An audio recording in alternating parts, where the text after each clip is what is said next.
time Friday. No more traffic jams, no more rush, rush, rush. No more headaches at the office.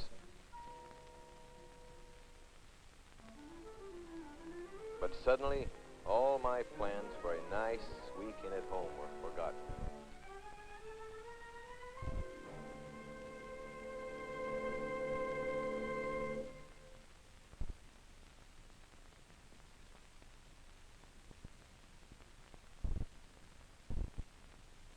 Hey, what you got, Bill?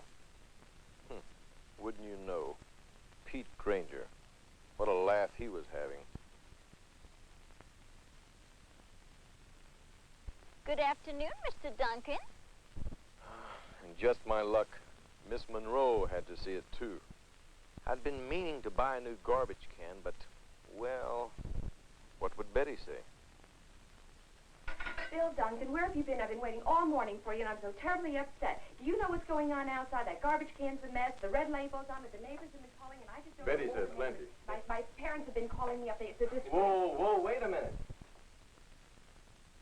There's someone downtown I know can take care of this.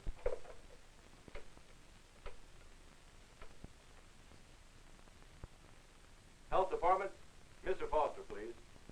Friend of mine, Larry Foster. He was a big football star in college. He works for the Health Department now. Larry, Bill Duncan. Say, fella, what goes on here? Some of your people have been nosing around my yard. Yes, Bill. Yes, I know. Well, we've got the report right here, ready for filing. Well, let's talk about it. I'll drop by your place on my way home.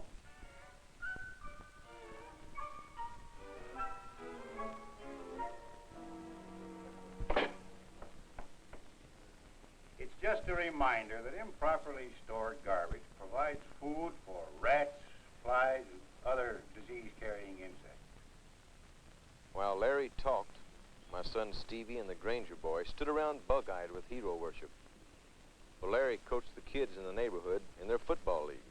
It was as if Johnny Unitas had come to our block. Well, thanks for the advice, Larry. Bill, why, Mr. Foster's here. Why don't you show him the yard? Our yard was Betty's pride and joy.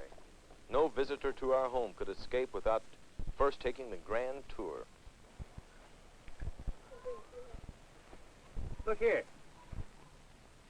Any container holding water can produce mosquitoes, including Aedes aegypti, which carries the germs of dengue and yellow fever from man to man.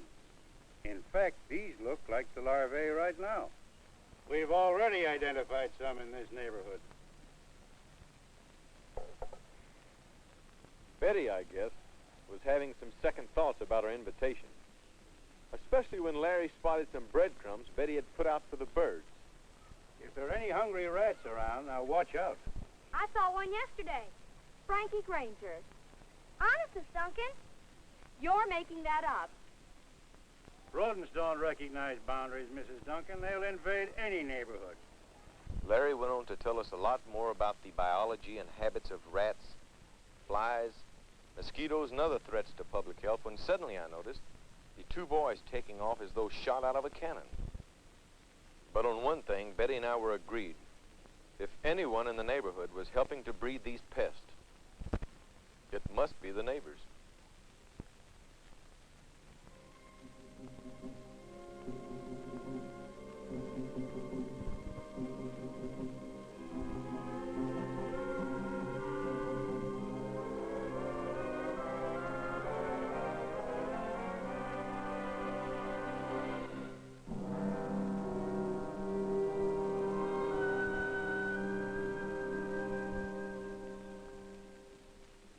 Frankie told his dad about the rat, but depend on Pete Granger to weasel out of it. Must be the neighbors.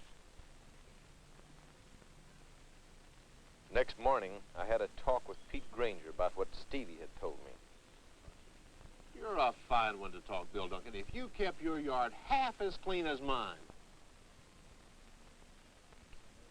See those tiny dark wigglers?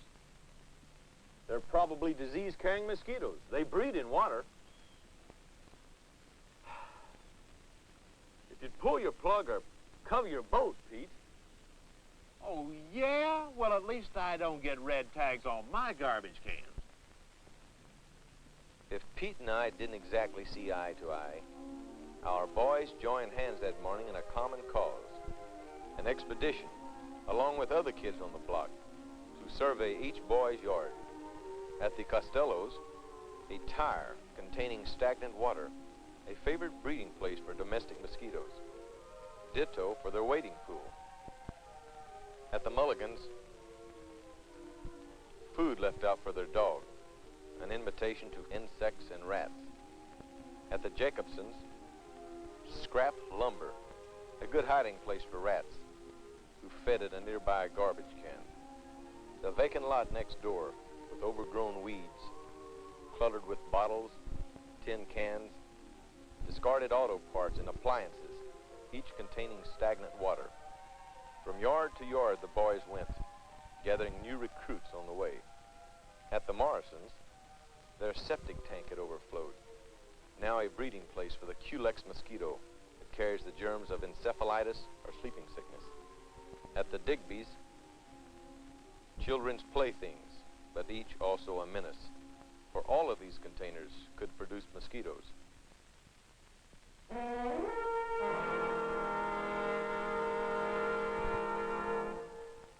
But when each boy confronted his parent, the answer was about the same.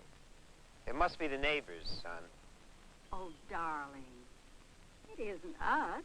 It's the neighbors. However, there was one yard in which the boys couldn't get. Miss Monroe's next door. Okay, boys, take 10. That Saturday afternoon, I saw Larry Foster doing football practice. I asked him what the city was doing to keep our neighborhood clean. The city provides ordinances and regulations for the guidance of the individual household, Bill. At the health department, we put out information for TV, radio, and the newspapers. We also make periodic inspections of the premises. Then, of course, the city collects your garbage twice a week, your rubbish once a week, and disposes of it by sanitary methods. Now, if it weren't for that service, any modern city would soon become a shambles. But the job of keeping your property free from health hazards is mainly yours, Bill. Now, the good citizen recognizes that fact and does all that he can to safeguard the health of his family and the whole neighborhood. As Larry went on to paint a grim picture of the various serious diseases carried from man to man by pests, such as mosquitoes, rats, and flies, he had a spellbound audience.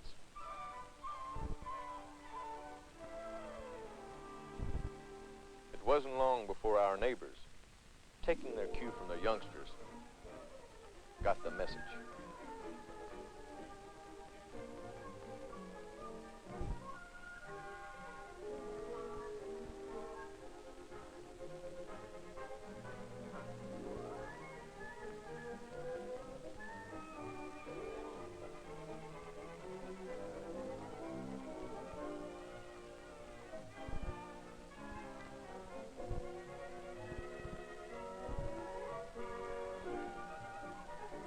Throughout our neighborhood, there was a general cleanup and improvement campaign.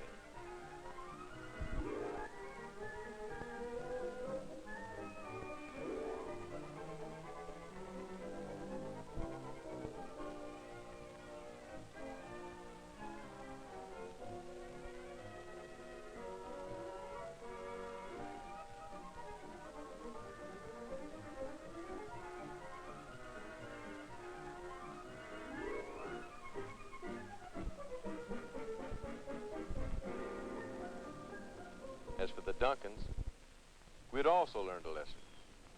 I had purchased a new garbage container, and each day Betty took pains to drain and wrap our garbage carefully.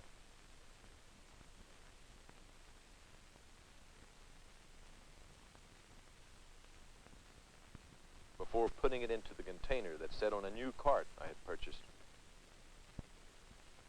A protection against rats and prowling dogs. No more breadcrumbs in our yard either. For Betty had a bird feeder now, taking care not to let it overflow. But there was still a problem.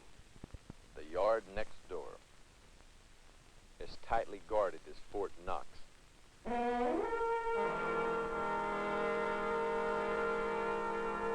all sorts of water-holding containers. Something Larry Foster said had burned itself into Betty's mind. Like most people, no doubt you thought that all mosquitoes came from stagnant pools along the creek and on the street. But any container holding stagnant water can produce the yellow fever and other mosquitoes. However, I didn't count on the resourcefulness of one Mrs. Bill Duncan. For next morning, she had Miss Monroe in for coffee. Soon, for the good of Miss Monroe and the whole neighborhood, Betty convinced her of certain things. That a bird bath should be scrubbed clean at least once a week. That water and pet dishes should be changed daily. That water-holding containers should be eliminated wherever possible, and that many plants should be grown in earth or sand instead of water.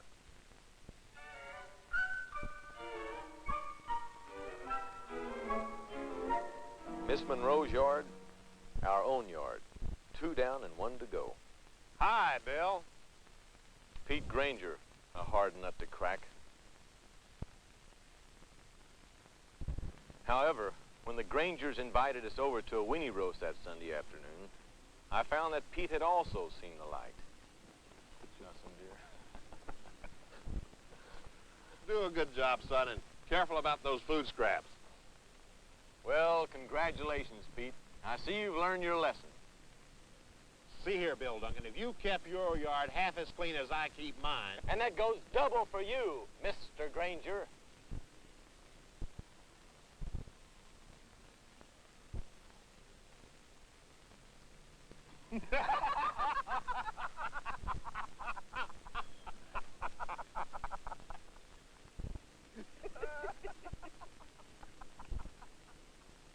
Took the kids to wake us up, Bill. It's time we quit passing the buck. Keeping this neighborhood clean is up to all the folks on this block. Each and every one of us.